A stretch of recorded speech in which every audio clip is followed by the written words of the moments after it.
Hey everyone, Brian here from Vintage Classic Specialist. Happy Friday, everyone. We have survived to another weekend, and now it is time for another episode of Day in the Life of Vintage Classic Specialist. So pretty big day, guys, for the red 57 hot rod oval window today. This thing moved under its own power, which is pretty exciting. I don't actually know how long it's been since the car has done that, but it certainly was nowhere near doing that when the car came into me, or came into my shop here. If you've been following this car, although, you know, we've only had this car for, I didn't even think like a month now, but we swapped out the transmission, put the motor back in after taking it out, and did some minor things on the brakes, plumbed the oil system, fixed like almost everything electrical on this car, and adjusted the hood. I mean, just stuff all over the car. So anyway, if you saw yesterday's episode, you know that I was having some shifting issues with it. And the solution was to get an adjustable shift rod, which I showed you guys yesterday. So today went ahead and installed that and set it up. You know, there's some adjusting on them. They're basically infinitely adjustable as far as you can fine tune the length, and you can fine tune sort of their orientation in the twist direction. Yeah, played around with it for a little while and got it pretty much dead on, and put the shifter in and just more or less centered the shifter, and boom, had all the gears. So yeah, that was definitely it, guys, that shifter. So I can show you real quick here what that looks like. I still need to put safety wire on there. But yeah, there it is. So that's it. It's got a big jam nut on it that locks it down, and you can see there's essentially like flats on the shift rod itself. You can see like right there, so you can hold the shift rod with a wrench and then tighten that big jam nut there, and then you can see the threaded part there that actually goes into the shift coupler. So yeah, that's it. That little thing right there allowed me to extend the shift rod by about half an inch, actually, was what it needed, and shifts great now. So yeah, once I got that taken care of and verified that the car had all of its gears, pretty much ran over to O'Reilly's and picked up a battery for it. I don't remember if I mentioned this at some point or not, but somebody at some point replaced the rear battery section of the floor, and they put in like a 67 Beetle and later one, which in the front here has the kind of clamp like that actually clamps down on the base of the battery. And then there's a stud in back, which is made for that type of clamp, versus the earlier ones like 66 and down that had the strap with the kind of buckle on them. So yeah, I mean, even though this is a 57, it was already set up for a later battery like this. So yeah, went ahead and just picked up I think it's a Group 42 battery, and fit right in and plugged it in, and yeah, took this puppy for a little test drive. So far I've only done the little parking lot drive. So if you guys follow my channel, you know that the first thing I do when I take a car out that hasn't been driven is my little parking lot drive. Go down this side of the building, across the front of the building, and then there's a big parking lot back there that I make a loop in, and then come all the way back. The whole thing's maybe a quarter mile, maybe a third of a mile. Yeah, probably more like a third to half a mile. It kind of adds up. But anyway, car did great. I checked all 4 forward gears and reverse. They all go in nicely. They all work. The motor seems to run good, and yeah, like I said, I went and did an alignment on it. I still need to get it out on the road and see what the steering wheel is doing as far as straightening the steering wheel out. But the steering box should be pretty centered from when I put it in, and yeah, so just need to straighten the steering wheel out a little bit as needed.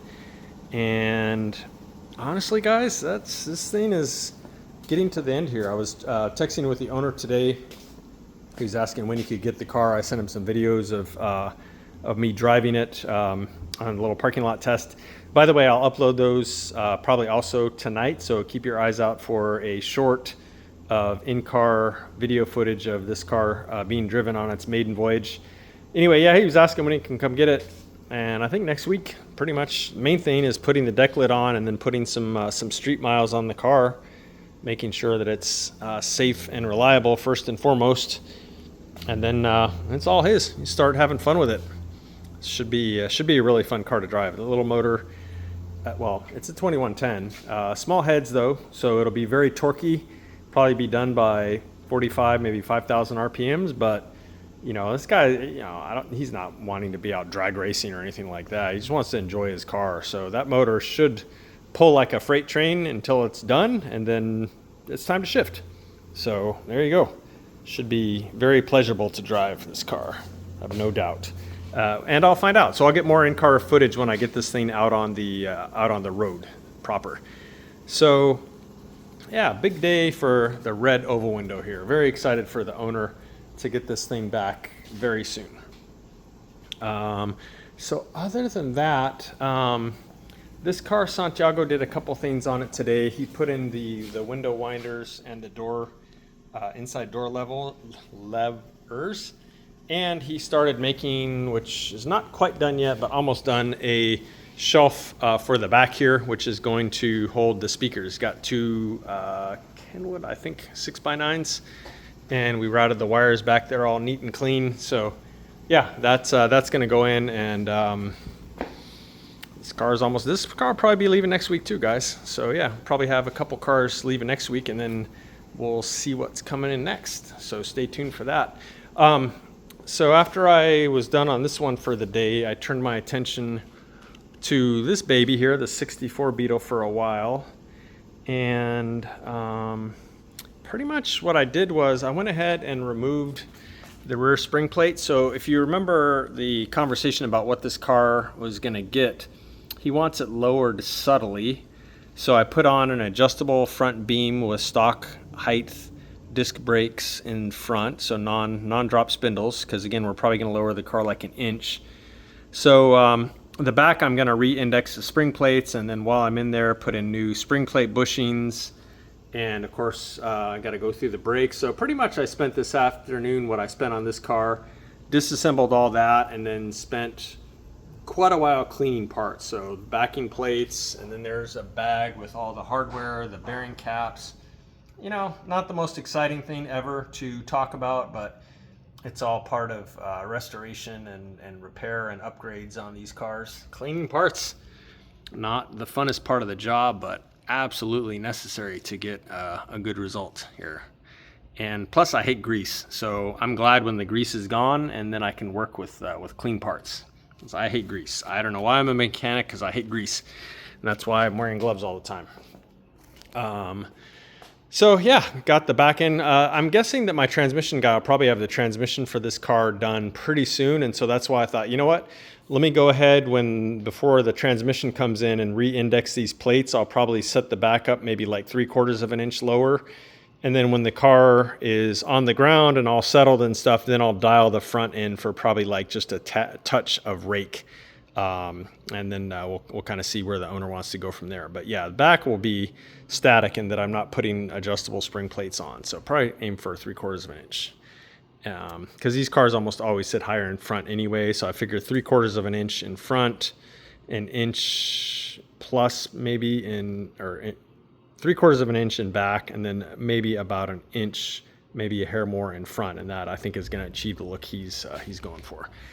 So yeah, guys, that was pretty much it. So another kind of short video today, mostly working on this one. And I don't remember if I mentioned that I did a front end alignment. I did. It had a lot of toe out, like an inch. So got it all dialed in now. I think I settled on 1/8 of toe in, which is pretty much right in spec. So that's actually it for today, guys. I will be in tomorrow, Saturday. Probably going to be working on my own cars. Some I don't even know what I'm doing yet, but tune in for that. And I will also, as I mentioned, get the maiden voyage of this one uploaded to probably tonight or at the latest this weekend as a short. So please look out for that. So that is it, guys. So thank you all very much for watching, and we'll see you again soon.